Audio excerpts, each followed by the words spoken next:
Hello everybody, this is the Ship Modelers Library. Today I will show you a book about the classic sailing ship models in photographs by R. Morton Nance. This photo archive reproduces a host of these classic ship models, comparing a loving tribute to the proud, graceful, wind-driven craft dominated the waters of the world for centuries.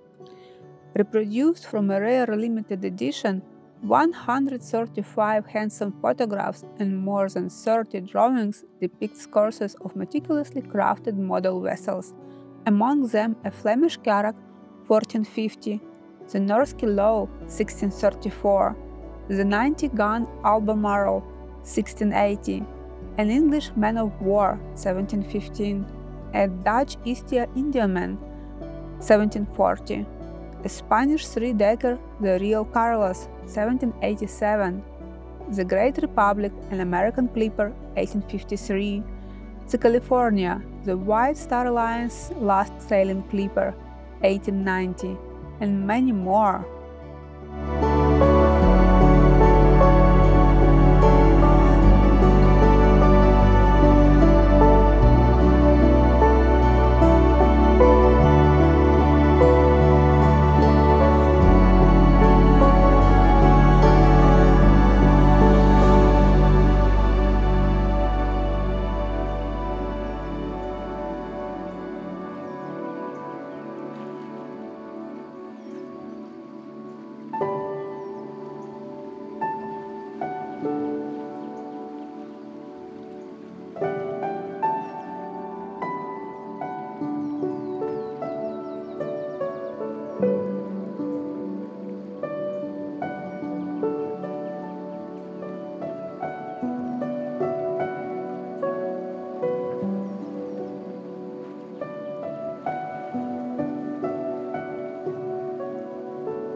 Thank you for watching. Let me know in the comment section below which book would you like to flip through in the next edition.